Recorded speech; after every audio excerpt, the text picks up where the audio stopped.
من يهده الله فلا مضل له ومن يضلل فلا هادي له ونشهد أن لا إله إلا الله وحده لا شريك له ونشهد أن سيدنا وسندنا ونبينا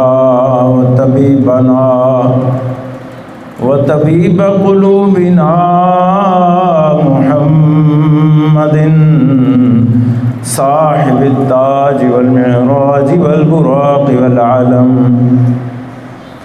دافع البلاء والوباء والقات والمرض والألم دافع البلاء والوباء والقات والمرض والألم اسمه مكتوب مرفوع مشفوع منقوش في اللوح والقلم سيد العرب والعجم جسمه مقدس معطر مطهر منور مدثر في البيت والحرم شمس الضحى بدر الدجى صدر الهدى نور الهدى كاف الورى مصباح الظلم جميل الشيم شفيع الأمم صاحب الجود والكرم والله عاصمه وجبريل خادمه والبراق مركبه والمعراج سفره والسدرة المنتهى مقامه وكعب قوسين مطلوبه والمطلوب مقصوده والمقصود موجوده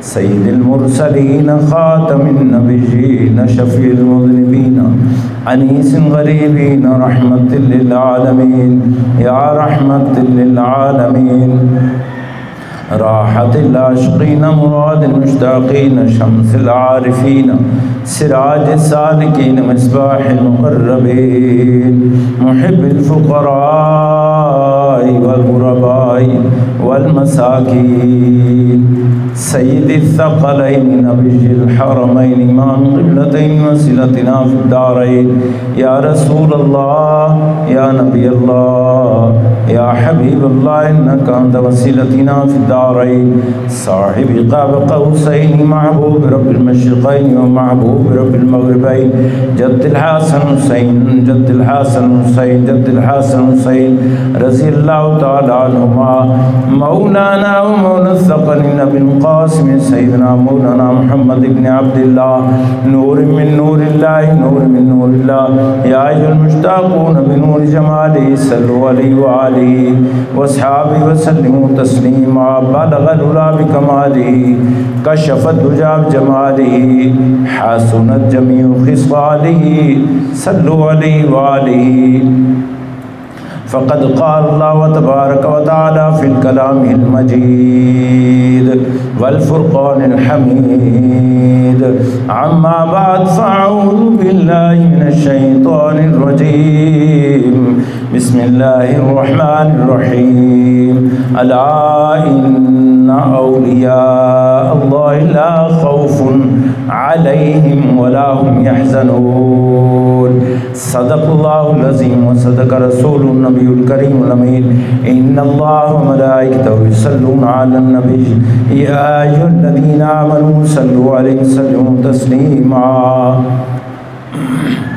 بآواز بلند دل کی گہرائیوں سے ایک مرتبہ درود و سلام پڑھ لیجیے الصلاۃ والسلام علیک یا سیدی یا رسول اللہ وعلى آلك وأصحابك وسلم عليك يا سيدي يا حبيب الله الصلاة والسلام عليك يا رحمة للعالمين الصلاة والسلام عليك يا شفيع المذنبين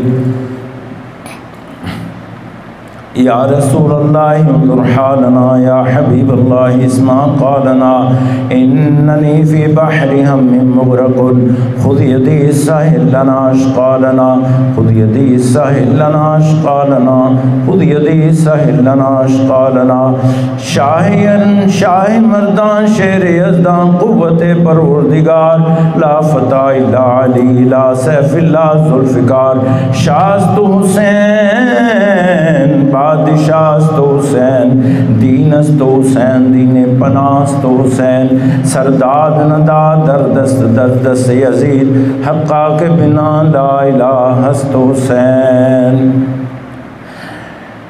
امداد کن نظرنج و غم آزاد کن، در دین دنیا شاد کن، یا غوث اعظم دستگیر، یا حضرت سلطان شیخ سید محی الدین عبد القادر جیلانی، شیئن للہ شیئن للہ شیئن للہ فی سبیل اللہ، گنج بخش فیض عالم مظہر نور خدا، ناکسارا پیر کامل کاملان را رہنما، گنج بخشی آپ کی مشہور ہم پہ کر کرم،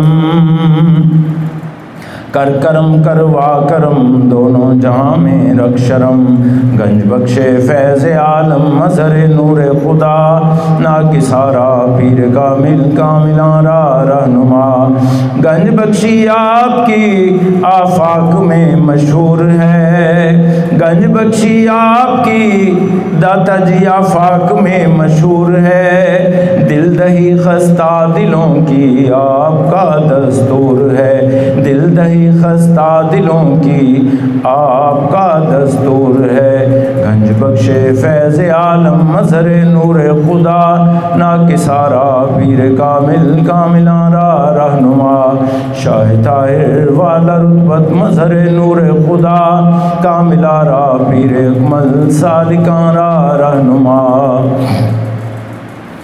سب سونیا تو سونا ہے چہرہ حضور دا،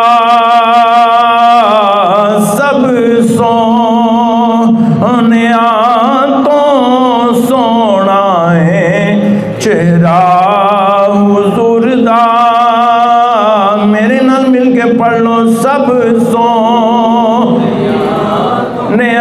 تو سونا ہے چہرہ حضور دا، تکیا نصیباں والیاں، تکیا مقدیراں والیاں، جلوہ حضور دا، تکیا بختاں والیاں، جلوہ حضور دا، سب سونیا تو سونا ہے چہرہ حضور دا۔ اللہ تبارک و تعالی کا صد شکر و احسان ہے کہ اللہ تبارک و تعالی نے ہمیں اپنے پاک اور متبرک گھر میں آنے کی اجازت اور سعادت بخشی، توفیق بخشی، نماز کے لیے تیاری کی توفیق بخشی، اپنے ذکر کے لیے اپنے گھر میں آنے کی توفیق بخشی۔ حقیقت یہ ہے کہ اللہ کی توفیق بہت بڑی توفیق ہے۔ جب ہم اللہ کے حضور حاضر ہوتے ہیں، اس کے حضور حاضری دے کر اس کی بارگاہ میں سر بسجود ہوتے ہیں، سجدہ کرتے ہیں اور عبادت کا انتہائی عجز و انکساری کا بہترین طریقہ سجدہ ہے، جو کہ اللہ کو بہت پسند ہے۔ جس کو اللہ پسند فرماتا ہے اس کو اپنی بارگاہ میں سجدہ کرنے کی توفیق نصیب کر دیتا ہے، اور جس کو پسند نہیں کرتا اس سے نمازوں کو چھین لیا جاتا ہے، عبادتوں کو چھین لیا جاتا ہے، سجدہ و سجود سے محروم کر دیا جاتا ہے۔ اس کو شعور اپنے راستے کا نہیں دیا جاتا، اس کو لہو و لعب میں مبتلا کر دیا جاتا، اور جس پر اللہ کا خصوصی کرم ہوتا ہے اس کو اپنے راستے میں چلنے کی اللہ توفیق دے دیتا۔ اللہ اپنے بندوں کی طرف اس کو راستہ دکھا دیتا۔ جب اللہ اپنے بندوں کی طرف راستہ دکھاتا ہے تو پھر سمجھ لیں کہ کامیابی کا راستہ قدم چومتا ہے۔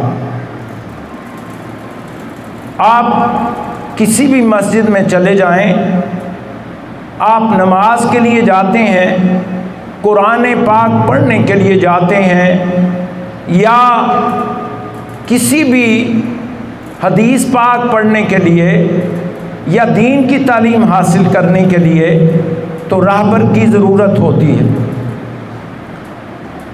پتہ چلا کہ راہبر راستہ دکھاتا ہے۔ امام صاحب کے پیچھے ہم نماز پڑھتے ہیں تو ویسے جب باجماعت نماز نہیں ہوگی، ہم امام صاحب کے پیچھے پڑھیں گے تو بہترین نماز ہوگی اور بہترین سجدہ و سجود ہوگا اور بہترین عبادت ہوگی۔ امام کے بغیر پڑھیں گے تو بہترین نہیں ہوگی۔ پتہ چلا کہ امام صاحب کی اقتداء کرنا ضروری ہے۔ پتہ چلا کہ قرآن پاک پڑھنے کے لیے استاد کی تعلیم و تربیت ضروری ہے۔ احادیث مبارکہ کی تعلیم حاصل کرنے کے لیے اور دین کی تعلیم اور تربیت حاصل کرنے کے لیے استاد ہونا لازمی ہے، اور ظاہری علوم و فنون حاصل کرنے کے لیے استاد کی ضرورت ہے، اور باطنی علوم معرفت حاصل کرنے کے لیے، علوم معرفت حاصل کرنے کے لیے باطن کے راہبروں کی ضرورت ہے۔ جیسا فن سیکھنا ہو، جیسا ہنر سیکھنا ہو، ویسے استاد کے پاس جانا ضروری ہوتا ہے۔ اسی لیے اللہ تعالیٰ نے فرما دیا کہ کونوا مع الصادقین، کہ سچوں کے ساتھ ہو جاؤ، ان کے ساتھ چل پڑو، ان کی رہبری اختیار کر لو۔ صرف اللہ اللہ کرنے سے اللہ نہیں ملتا، اللہ والوں کی معیت میں چلنے سے، ان کی محبت سے، ان کی تعلیم سے، ان کی تربیت سے اللہ تعالیٰ کا قرب خاص حاصل ہوتا ہے۔ اسی لیے کسی شاعر نے کہا ہے نا کہ اللہ اللہ کیے جانے سے اللہ نہ ملے، اللہ والے ہیں جو اللہ سے ملا دیتے ہیں۔ موسیٰ علیہ السلام کو ایک دن خیال آیا تو اللہ کی بارگاہ میں عرض کی کہ یا باری تعالیٰ، تیرے ہاں جو اس وقت بہت مقبول بندہ ہے، میں اس سے ملنا چاہتا ہوں، میں اس سے ملنا چاہتا ہوں، تو اپنا کرم فرما اور مجھے راستہ دکھا اپنے نیک بندے کے راستے کا، تاکہ میں دیکھوں کہ اس کے عمل کیسے ہیں، اس کو جو فرائض اللہ تو نے سونپے ہیں، میں دیکھنا چاہتا ہوں کہ وہ تیرے فرائض کیسے ادا کرتا ہے، تیرے احکامات کیسے ادا کرتا ہے۔ اللہ نے فرمایا موسیٰ ٹھیک ہے، میرا ایک بڑا مقبول بندہ ہے، بڑا مقبول بندہ ہے، وہ تمہیں ملے گا جہاں پر دو سمندر ملتے ہوں گے، دو سمندر ملتے ہوں گے، دو سمندروں کے پانی ملتے ہوں گے، وہاں پر مل جائے گا، تو وہاں پر آپ چلے جاؤ، آپ نے فرمایا ٹھیک ہے مولا۔ آپ نے سامان سفر تیار کیا اور چل پڑے۔ کچھ مچھلی ایک بڑی سی وہ بھی تھیلے میں ڈال لی، ساتھ میں اپنے ایک خادم یوشع بن نون کو ساتھ لے لیا، اپنے خادم کو۔ چل پڑے۔ چلتے چلتے وہاں پر ایک ایسی جگہ انہیں نظر آئی کہ جہاں پر پتھر زیادہ پڑے ہوئے تھے اور دو پانی مل رہے تھے۔ وہاں پر آپ نے خادم سے کہا کہ یہاں آرام کر لیں تھوڑی دیر۔ وہاں پر لیٹ گئے اور سو گئے۔ اب آپ کا جو خادم تھا یوشع بن نون وہ جاگ رہا تھا کہ تھیلے سے مچھلی، مردہ مچھلی تھی، وہ زندہ ہو گئی اور باہر نکلی اور نکلتے سرکتے سرکتے چھلانگ لگائی اور پانی میں چلی گئی۔ آپ کے خادم یوشع بن نون دیکھ رہے تھے۔ جب انہوں نے دیکھا کہ یار یہ مچھلی تو مردہ تھی، غالباً اس کو پکایا ہوا تھا، تو ہم نے کھانے کے لیے رکھا ہوا تھا، تو یہ زندہ ہو کے ادھر چھلانگ لگا کے، اور انہوں نے دیکھا کہ ہول پیدا ہو گیا، ایک سوراخ سا بن گیا پانی میں، اور وہاں مچھلی تیرتی ہوئی جاتی کافی دور تک نظر آئی اور پھر غائب ہو گئی۔ بڑے پریشان ہوئے، یہ کیا ماجرا؟ دل میں سوچا اچھا موسیٰ علیہ السلام اٹھتے ہیں تو میں ان سے بیان کروں گا، عرض کروں گا کہ یہ واقعہ پیش آیا، یہ واقعہ میں نے دیکھا ہے۔ خیر جب موسیٰ علیہ السلام بیدار ہوئے، اٹھے، نیند سے جاگے، تو سامان سفر باندھا اور آگے چل پڑے۔ بھول گئے، آپ کے خادم بھول گئے بتانا۔ جب کافی آگے چلے گئے تو دوپہر کا ٹائم ہو گیا، تو موسیٰ علیہ السلام نے کہا کہ اپنے خادم سے کہ لاؤ بھائی وہ بھوک لگی ہے تو سامان رکھو، مچھلی نکالو اور کھانا نکالو، کھانا کھائیں۔ تو وہ کہنے لگا موسیٰ علیہ السلام سے، اف حضور میں نے صبح ایک واقعہ دیکھا تھا، مجھے بھول گیا، ذہن سے نکل گیا۔ انہوں نے کہا کیا واقعہ؟ انہوں نے کہا وہ جو مچھلی رکھی تھی نا وہ جناب زندہ ہو کے باہر نکلی اور جناب وہ پانی میں چلی گئی، اور اس طرح میں نے واقعہ دیکھا۔ آپ نے کہا ہاں وہی مقام ہے جہاں پر اللہ کا بندہ ہمیں ملے گا، وہی مقام ہے، وہی مقام ہے۔ یہ سفر کا مہینہ شروع ہو چکا ہے۔ سفر کے مہینے میں بہت سے بزرگان دین نے دنیا سے آخرت کی طرف سفر کیا۔ بہت سے بزرگان دین کا اس سفر کے مہینے میں عرس مبارک ہوتا ہے، جیسے حضرت داتا گنج بخش علی حجویری رحمۃ اللہ علیہ، حضرت مجدد الفسانی رحمۃ اللہ علیہ، امام احمد رضا خان بریلوی رحمۃ اللہ علیہ، حضرت پیر میر علی شاہ صاحب رحمۃ اللہ علیہ، اور بہت سے بزرگان دین کا اس سفر کے مہینے میں وصال ہوا اور عرس مبارک ہوتے ہیں اس مہینے میں۔ تو اس نسبت سے میں کچھ واقعات انشاءاللہ آئندہ جمعہ کو بھی اور اس جمعۃ المبارک کو خضر علیہ السلام کے واقعہ سے شروع کیا ہے۔ پچھلے مہینے محرم شریف کے مہینے میں اسی حوالے سے اہل بیت اطہار کی فضیلت بیان کی گئی تھی۔ تو بہرحال میں بیان کر رہا تھا کہ وہاں اپنے خادم کو لے کر موسیٰ علیہ السلام جہاں پر سمندر کے دو پانی ملتے تھے وہاں پر تشریف لے آئے اور خضر علیہ السلام سے ملاقات ہو گئی۔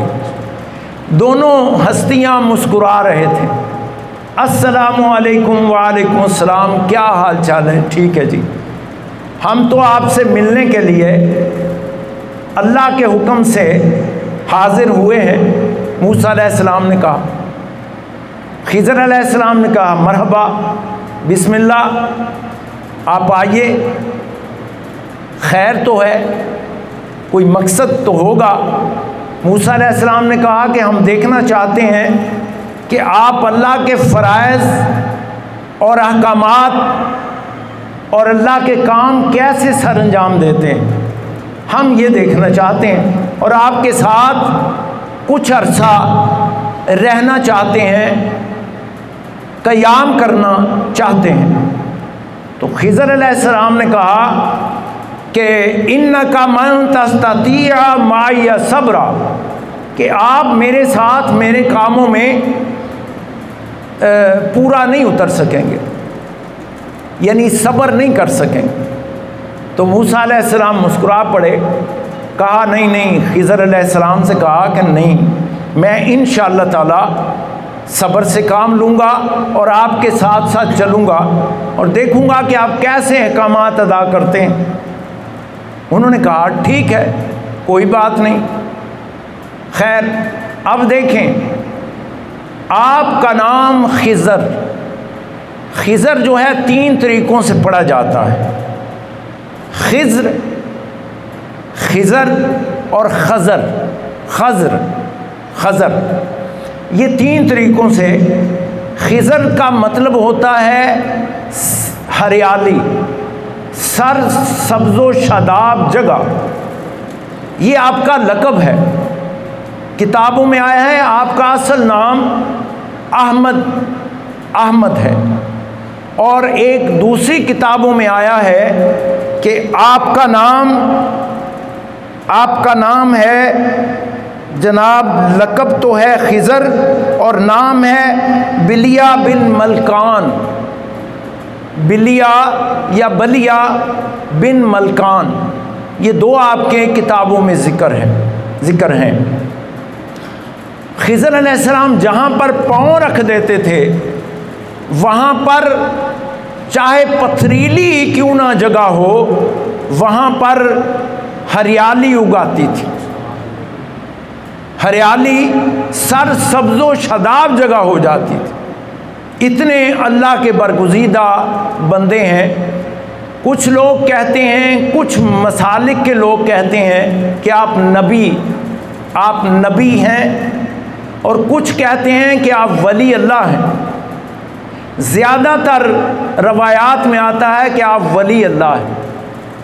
بہرحال اب دیکھیں کہ موسیٰ علیہ السلام اللہ کے بندے کی طرف سفر کر رہے ہیں، پتہ چلا کہ اللہ کے بندے کی طرف سفر کرنا نبیوں کا شیوا ہے، ولیوں کا شیوا ہے، نبیوں کا طریقہ ہے، ولیوں کا طریقہ ہے، اور ان سے تعلیم لینا، بھئی ان سے تعلیم کے لیے گئے تھے نا، کہ میں دیکھوں یا اللہ میرے بڑے تیرے معتبر اور بڑے برگزیدہ بندے ہیں تو میں ان سے کچھ سیکھ لوں۔ نبی ہو کے بڑے جلیل القدر نبی ہیں، وہ دیکھیں کہ تمنا کر رہے ہیں کہ یا اللہ اپنا بندہ ملا دے۔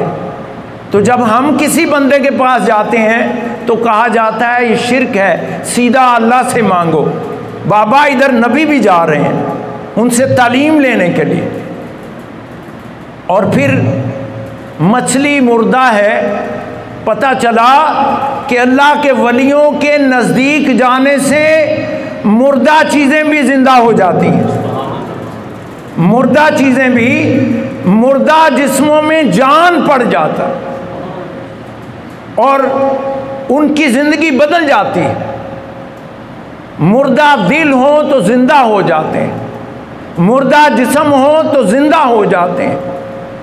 اسلام مردہ ہو چکا ہو بندے کا تو خدا کی قسم زندگی پا جاتا ہے، اللہ والوں کی بارگاہ میں قرب الہی مل جاتا۔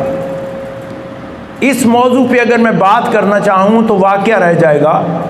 بہرحال انہوں نے کہا جی آپ صبر نہیں کر سکیں گے، اِنَّکَ لَن تَسْتَطِیعَ مَعِیَ صَبْرًا، آپ میرے ساتھ میرے کاموں میں صبر سے کام لیجیے گا لیکن نہیں کر سکے۔ انہوں نے کہا انشاءاللہ۔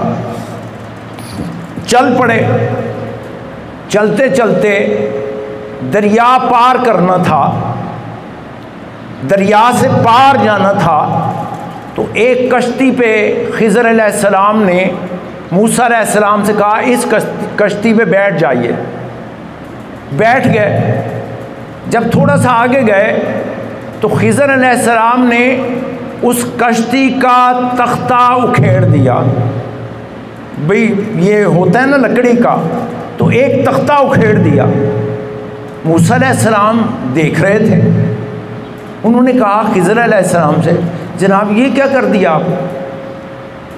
وہ تو اس نے تو ہم سے پیسے بھی نہیں لیے کشتی والے نے، تو آپ نے تختہ اکھیڑ دیا تاکہ یہ کشتی ڈوب جائے اور جو سواریاں بیٹھی ہیں وہ بھی ڈوب جائیں، تو یہ کیا کر دیا؟ تو آپ مسکرا پڑے۔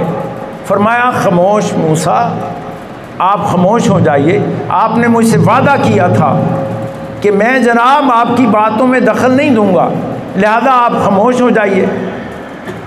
کہنے لگے خو چلیں، خاموش ہو گئے۔ اب تختہ اکھیڑا تو پانی، قانون قدرت تو یہ ہے کہ کشتی جا رہی ہو، سوراخ ہو جائے تو پانی کشتی کے اوپر آ جائے، کشتی پانی سے بھر جائے، مگر ان کی کرامت یہ تھی کہ تختہ اکھیڑ دیا، پانی اندر داخل نہیں ہوا۔ اللہ کے بندوں کی حکمت دیکھیں، پانی اندر داخل نہیں ہوا۔ اب چلے گئے، دریا کے پار چلے گئے۔ اب سفر دوبارہ شروع ہو گیا۔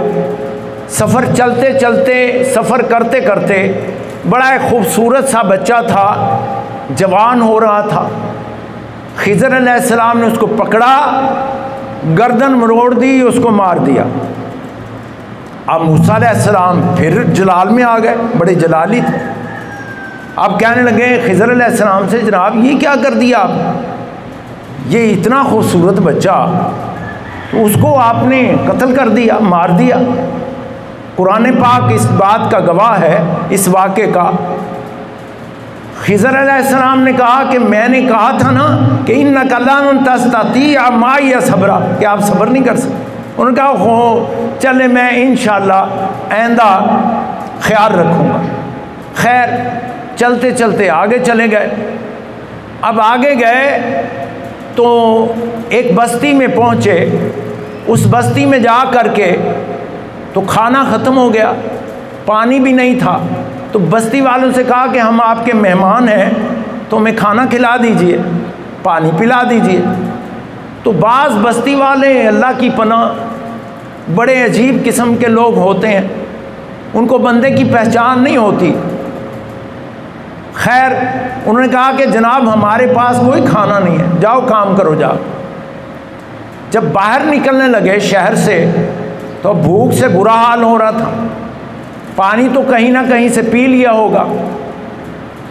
باہر نکلنے لگے تو خضر علیہ السلام نے موسیٰ علیہ السلام سے کہا کہ موسیٰ یہ ایک دیوار گر چکی ہے تو اس کو نہ بنا دیں، آئیں اس کو بنا لیں۔ اب انہوں نے وہ دیوار بنانے کا بندوبست کیا، ظاہر ہے کہ کہیں سے پانی لائے ہوں گے، مٹی کو اکٹھا کیا ہوگا، کہیں سے کوئی اوزار اکٹھے کیے ہوں گے۔ تو موسیٰ علیہ السلام پھر بول پڑے، کہنے لگے کہ جناب خضر علیہ السلام یہ کیا ماجرا ہے؟ انہوں نے تو ہمیں پانی بھی نہیں پوچھا، انہوں نے تو کھانا بھی نہیں پوچھا، آپ ان کی دیواریں بنا رہے ہیں۔ تو آپ نے کہا موسیٰ دیکھ لیں پھر یہ تیسری مرتبہ آپ نے وعدہ کیا تھا، آپ نے یہ کہا تھا، لہذا اب میں اور آپ اکٹھے نہیں رہ سکتے، آپ کا معاملہ کچھ اور ہے، میرا معاملہ کچھ اور۔ خیر دیوار بنا دی گئی۔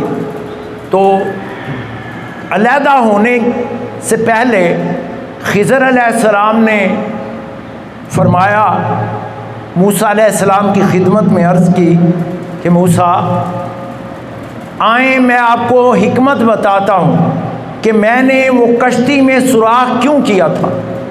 وہ کشتی میں سوراخ اس لیے کیا تھا کہ ایک ظالم جابر بادشاہ جس کی کشتی اچھی دیکھتا تھا اس پر قبضہ جما لیتا تھا، اس کو اپنے قبضے میں کر لیتا تھا۔ تو میں نے سوراخ اس لیے کیا، تختہ اس لیے اکھیڑ دیا کہ وہ نقص ہو گیا اس کشتی میں، اور وہ اس نقص کو دیکھ کر کشتی چھوڑ جائے گا۔ معمولی لاگت سے یہ بندہ کشتی کو مرمت کر کے پھر اپنا سواریوں کا اور اپنے روزگار کا کام کرے گا۔ دوسری بات، اس بچے کو میں نے کیوں مارا؟ میں نے اللہ کے حکم سے مارا۔ میں خود کوئی کام نہیں کرتا، اللہ کے حکم سے کرتا ہوں۔ تو میں نے اس بچے کو مار دیا، اس لیے مارا کہ وہ بڑا ہو کر کافر ہو جائے گا، راہ راست سے بھٹک جائے گا، اور اس کی وجہ سے اس کے والدین جو بڑے متقی پرہیزگار اللہ والے ہیں، وہ بھی، ان کا بھی بھٹکنا شک میں ہے۔ تو لہذا اللہ نے فرمایا اس بچے کو ختم کر دو، اس کی جگہ میں اپنی جناب سے متبادل عطا کر دوں گا۔ تو میں نے لہذا اللہ کے حکم سے میں نے اس بچے کو دنیا سے رخصت کر دیا۔ اب تیسری بات سن لیں۔ تیسری بات یہ ہے کہ ہم نے یہ دیوار کیوں مرمت کی؟ فرمایا یہ دیوار اس لیے مرمت کر دی، یہ گرنے والی تھی، اس کے نیچے یتیم بچے ہیں، 2 یا 3 یا جتنے بھی یتیم بچے ہیں، ان کا والد بڑا نیک آدمی تھا۔ اس نے اس دیوار کے نیچے اپنے بچوں کے لیے خزانہ دفن کیا ہوا۔ اگر یہ دیوار گر جاتی تو لوگ وہ خزانہ لے جاتے، لہذا میں نے وہ دیوار مکمل کر دی، اب گرے گی نہیں۔ اتنی دیر میں بچے جوان ہو جائیں گے اور میں خود انہیں بتا دوں گا کہ ادھر سے خزانہ نکال لو۔ اب اندازہ کیجئے کہ اللہ کے ولیوں کی حکمتیں اللہ کے ولی جانتے ہیں۔ اسی لیے کہا گیا ہے کہ اللہ کے ولیوں کی باتوں میں اور اللہ کے ولیوں کے کاموں میں عام بندے کو دخل نہیں دینا چاہیے۔ وہ ظاہری آنکھ سے دیکھتا ہے، مگر اللہ والے باطنی آنکھ سے بات کرتے ہیں، باطنی آنکھوں سے دیکھتے ہیں، ان کو آئندہ کے باتوں کا بھی پتہ ہوتا ہے۔ اس کے دیکھیں، اس سے پتہ چلتا ہے وہ سامنے تو نہیں تھا ظالم جابر بادشاہ جس نے قبضہ کرنا تھا، مگر خضر علیہ السلام کے علم میں تھا۔ وہ کون سا علم تھا جو خضر علیہ السلام کے پاس تھا؟ وہ علم لدنی تھا، وہ روحانی علم تھا، وہ باطنی علم تھا، جس کے بہت سے لوگ ظاہرہ علم والے اور اللہ والوں پر نکتہ چینی کرنے والے وہ نہیں جانتے کہ باطنی علم کیا ہوتا ہے۔ یہ باطن والے ہی جانتے ہیں، باطن علوم و معارف رکھنے والے ہی جانتے ہیں کہ علم باطن کیا ہے، علم معرفت کیا ہے، وہی جانتے ہیں۔ اب دیکھا تو نہیں تھا موسیٰ علیہ السلام پہ وحی نازل ہوتی تھی، تو کیا خضر علیہ السلام پہ بھی وحی نازل ہو گئی؟ کون سی وحی نازل ہوئی تھی؟ کون سے فرشتے نازل ہوئے تھے؟ وہ کون سے معاملات تھے؟